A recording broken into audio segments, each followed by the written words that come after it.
carpet expectations and what you look like when you're sitting on the perimeter. So excellent job.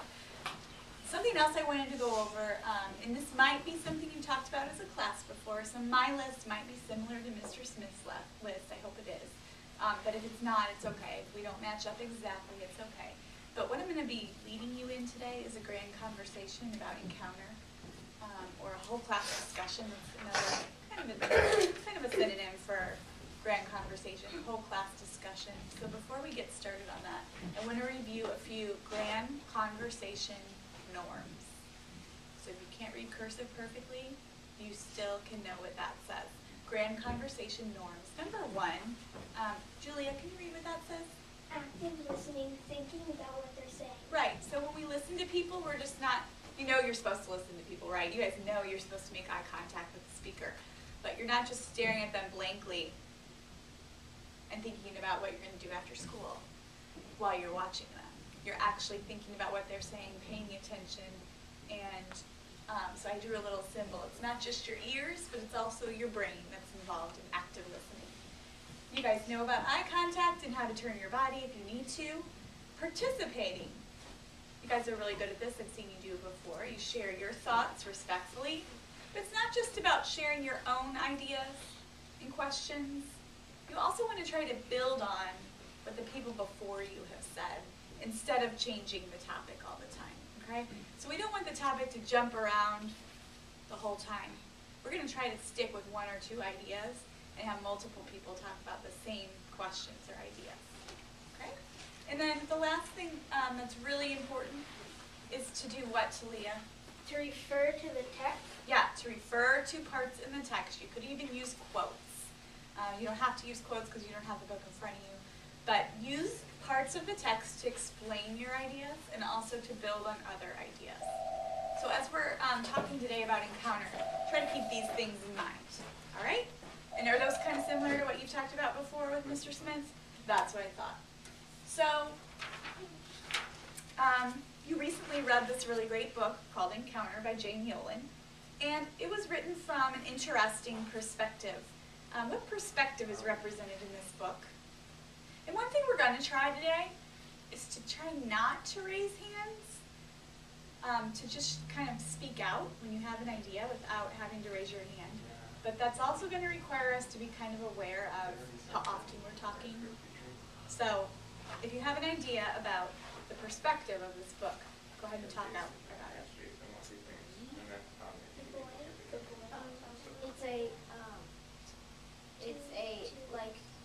It's the perspective of a little Indian boy and the Spanish taking over his island. Did you guys all hear Eli? Yes. Is there anybody that can paraphrase what Eli said? That's going to be something I'm going to ask you to do a lot. Paraphrase or kind of restate what he said. Go ahead. Go ahead. He said that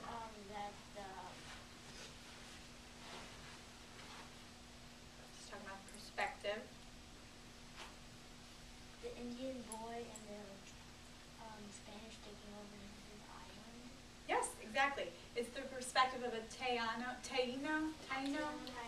Indian boy, and he was actually kidnapped by those European explorers, if you remember. So in the next few days, you're going to read another book called Pedro's Journal, excuse me, which is written from the perspective of an explorer, from what I understand. So that's kind of interesting. You have the explorers and you have the native people. So you're going to have an interesting time comparing those 2 perspectives that are about pretty much the same events in history. But before you move on to Pedro's Journal, let's spend some time really understanding what happened in Encounter and what things are like for the Tayana boy. Okay? So you did read Pedro's Journal? Oh, okay, cool. So to do that, we're going to talk about this book as a whole class. And in the next few weeks, I hope to spend more time with you guys, and we'll talk about how you can become the teachers and come up with with questions for class discussion, like really juicy, interesting questions. But since we haven't really gone over that yet, or haven't gone over that with you today, I actually prepared some questions that I thought would be interesting to talk about. So you probably know that a grand conversation is meant to involve as many people as possible. Okay, so it's not just between 2 or 3 people. not just about talking, like we said, it's about listening. And to be a good participant in the grand conversation doesn't mean that you talk a lot. It means that you do what? Listen a lot, okay? And we did a little bit of practicing paraphrasing with what Eli said. So we're going to practice that one more time. I'm going to have you, when I say go, turn to a partner who's right near you. And the oldest person is going to be partner A when I say go. And the youngest person, I didn't say go yet, will be partner B. Partner A is going to share about a really interesting book they've read this year, just for about 10 seconds. Maybe the title and quickly what it was about. Partner B, your job is to listen so carefully that you can pare it back or paraphrase what they said. Okay, remembering as many words of what they said as possible. Okay, so partner A, share about a book. Partner B, paraphrase, go. Okay, so A is the oldest.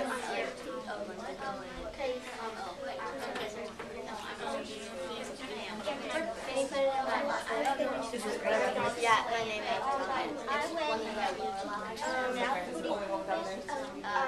no, it's the one with Here, come show me.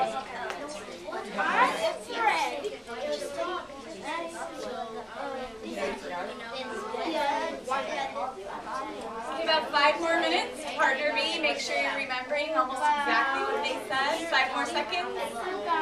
5, 4, 3, 2, 1. Back to the circles. Okay, who thinks that they can paraphrase what almost exactly what their partner said? Paraphrase means you kind of summarize it. But who thinks they know really well what their partner said? So the B's, raise your hand if you're a B. Okay, B's, who remembers what their partner said? My partner Talia, she read a book called The Unwanteds, and it's about these kids that are unwanted or wanted. Interesting. Is that about what you said, Talia? Yeah. Perfect. James, did you hear what David said? Yeah, he said that he read a book called Harry Potter, and it's about like a wizard, kind of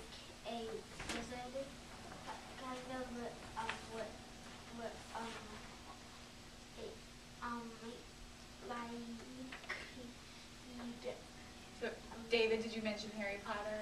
And then it's about wizards? Okay. Yeah. Great. All right. So I think you've had a lot of practice with this before, so we're not going to spend too much time on it. But that's the kind of listening you need to do today during our conversation. And lastly, as we're discussing Encounter, we're going to kind of do something fun to keep track of participation. Okay? So when it's your turn to talk, this ball of yarn is thrown at you. Okay? And as you're talking, you hold the ball of yarn. But then when you're finished and it's someone else's turn, you're going to hold on to the piece, but you're going to throw the ball to the next person. So as we're talking, it'll kind of make like a web. Have you seen that before? Yes. Okay, and then at the end, we're going to look at our web and think about what it says, how our web is designed, and what it says about how our conversation went. Okay? So let's begin talking about Encounter. And something that's always interesting to ask about books is why the author chose the title that she, in this case, did. So of course, the title is Encounter. So what did you think about this title? Did you think it was a good title? Why might she have chosen that title? What does that word really mean? Remember to use evidence from the text. So if anybody has any ideas about the title for Encounter, go ahead and share. It's like about the title is like the little boy, and then he encountered Columbus and encountered him. So it kind of means the title like encounter. So somebody encountered somebody else. So you hold your piece and then throw it to Eliza. Let's try not to choke Callie here. David, pull a little bit more. Maybe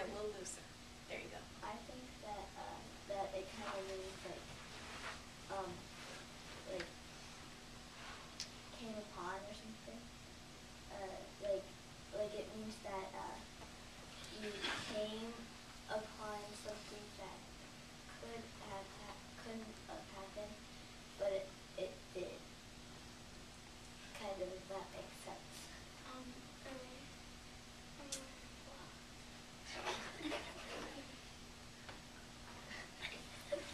What I think that encountered sort of means like they got taken over by Christopher Columbus, and he also like encountered them like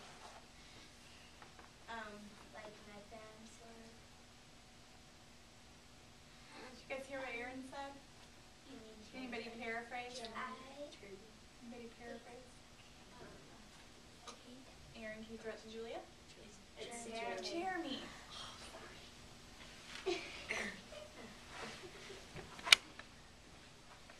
Well, encountered kind of means What did Jeremy say? that. Okay, I don't remember. So ask him to kind of quickly repeat what he said. Can you repeat what you said? It's sort of like they when encountered, but I think it means is that they got sort of taken over, like they went, like they took over their land, sort of. So what you're trying to say is encountered is like when the Indian boy land got taken over.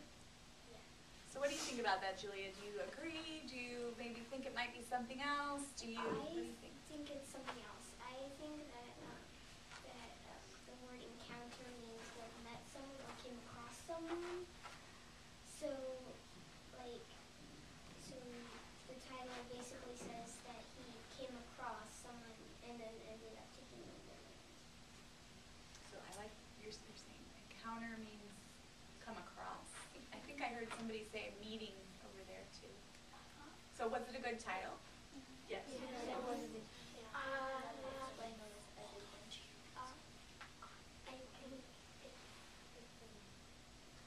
You can start talking before you get the string to Leah. It's okay. Go ahead.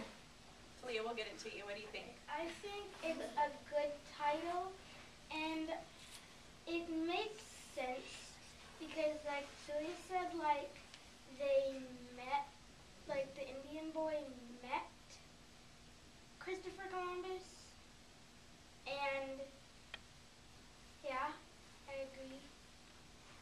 So, Well, isn't encounter a regular old meeting? Like, you're sitting down with your group members or your business partner, you're having a meeting.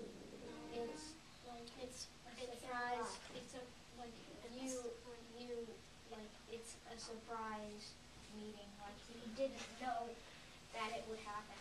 So yeah, it's like you meet with like a person for the very first time.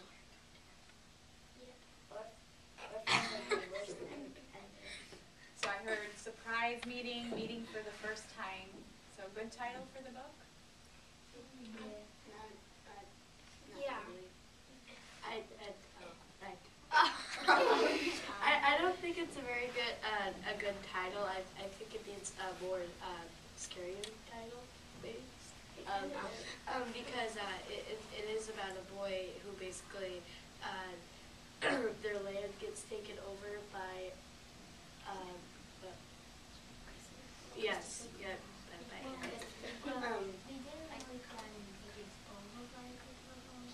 yeah, because the land. It took over by its Because 50 years. Go ahead, Callie, finish what you were saying. 50, You were saying that you weren't sure it was a good title because you knew that eventually it was a little bit more than just this initial meeting. You knew that the land eventually got taken over. Yeah, it got taken over, and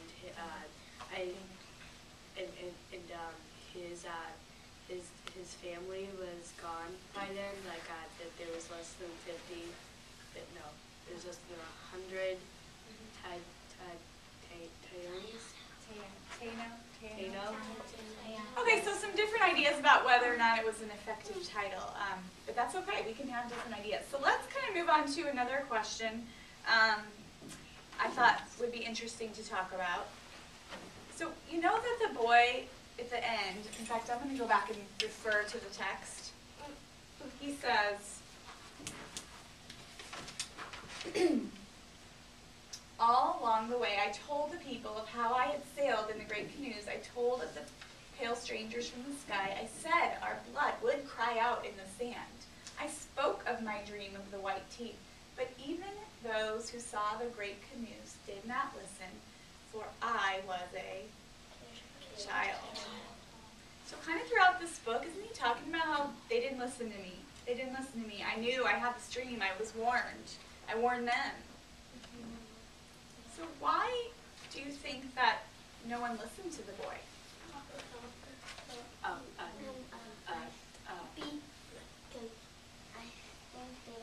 little louder, Ethan. I think they didn't listen to him because he's just like a kid, and some kids could just like make up stuff.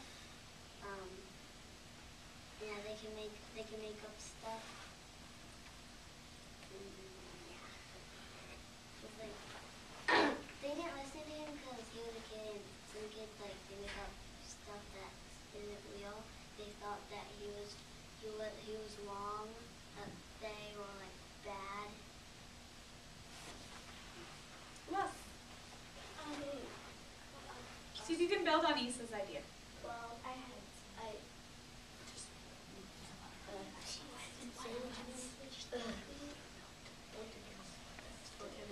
Quickly. Thanks, Travis. I think I agree with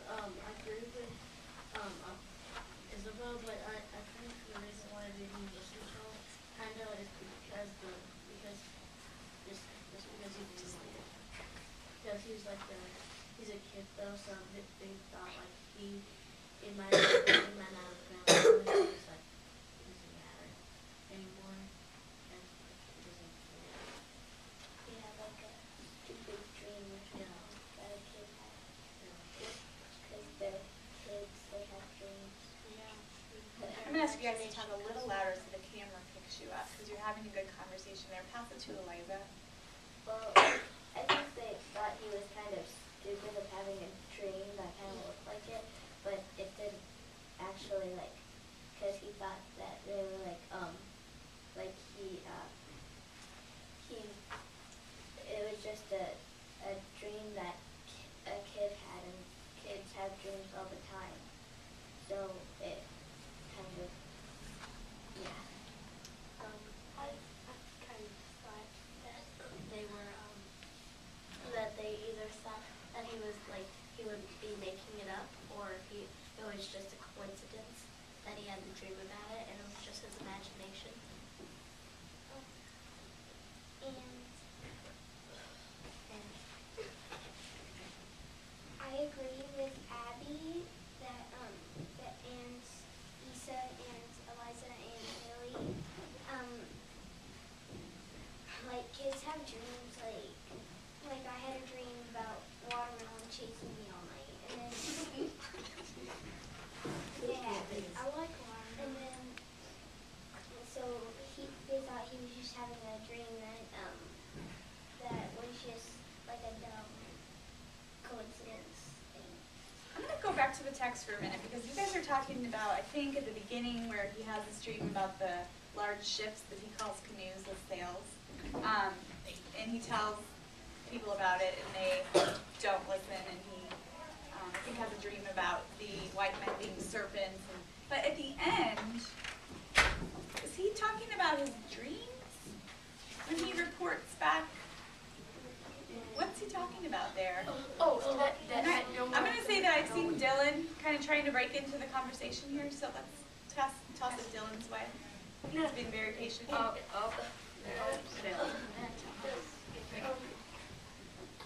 Maybe come on and join right between them. I think he means by the serpent thing is like, because the serpents have a really deadly smiles when they're like all teeth, no tongue. So why do you think that the adults didn't listen to him? Because it's just the way kids are mention someone a little non-believable because they lie a lot, and because they're just a kid, they have a lot of imagination still. I agree with Dylan.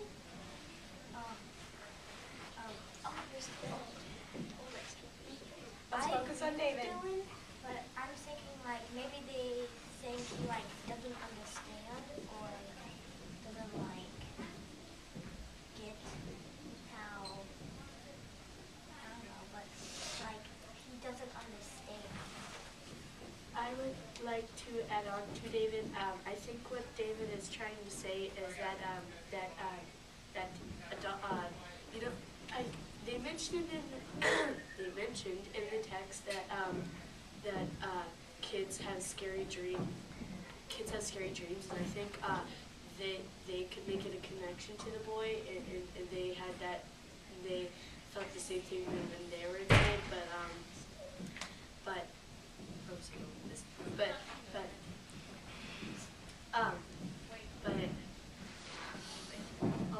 okay, so they had the same feeling as him when they were kids, and they just knew that it was just one silly dream and that it would never happen again, and, but they ended up being. So it didn't really pan out for them, simply thought babies. Okay, any more thoughts on why the adults in general in life don't always take kids seriously? Travis?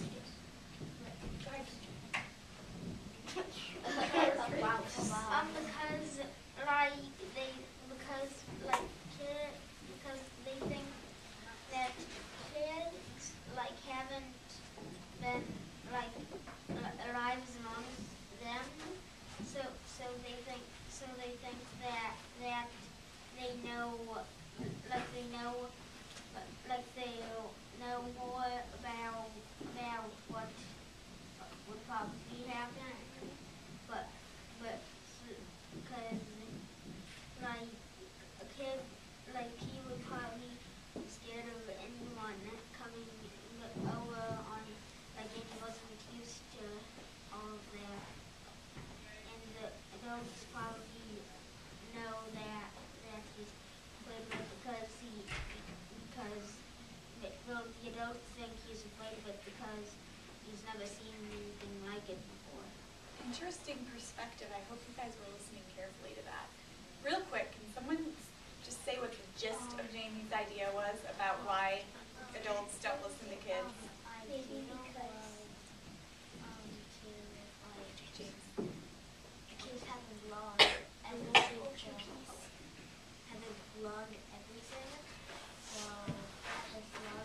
so they don't understand, and the parents or the adults, Yeah, I think that's right. He was saying that sometimes adults just think we have more life experience. We've been around longer. We've had more time on Earth, and we've learned more than you. So we're not always going to trust what kids say and think. But I wonder, in this case, if maybe the adults were kind of wrong in that thought. I don't want you to worry about the string right now. Okay. Yeah, I think that's an interesting takeaway, that a lot of times adults think that they know more than kids because they've been around longer, but this boy had a pretty good instinct, pretty good feeling about what was about to happen, and maybe people should have listened to him a little closer. Yes. So we're going to go ahead and stop our grand conversation right now to just quickly reflect on how it went. I want you just to lower your string so it's like practically sitting on the floor. And I want you to look at your hand and just notice, you know, if you have any string coming out of your hand, if you have one piece, two pieces. We're not counting and we're not shouting out, but just notice, you know, about how many strings you have coming out and about how many times or how often you share during this grand conversation. Okay? We're not going to report our number, but I noticed that, you know, there are some people that kind of have a handful of string. And I will say that I've been in a couple different classrooms doing this activity, and this has been a really balanced conversation. A lot of people got a chance to share. It wasn't just the same people going back and forth. Many of you got a chance to share. Some of you did not, and that's okay. I noticed that some of you who don't have any string, you did try to break into the conversation a couple times, but you were really polite and you tried to turn it over to somebody else who might not have had a chance to share as, instead. So that was kind of nice to see that you're allowing other people to talk. If you are a person that has a handful of string, think about next time trying to be a little more aware of noticing when people are doing this. Look at me. But they can't get their words out, or they're like this, but they can't share because they're just not one of those fast talkers. And if you are a fast talker who might have a whole bunch of string in your hand today, think about inviting and saying, oh, well, why don't you go ahead? Or what do you think? Okay, so invite those people in that maybe haven't gotten as much of an opportunity to talk, if you're a talker like me. So that's kind of your job for next time. And if you're somebody that didn't have a lot of string in your hand or any string, try to speak up a little bit next time because we want to hear your ideas too. This is a really interesting book, so I'm sure you guys all had a lot of things going on in your head about it. So, real quick, what do you think, who can kind of summarize what we might have learned from this string activity here? Why did I have you do this? Turn and talk to a partner about why I had you do this. Be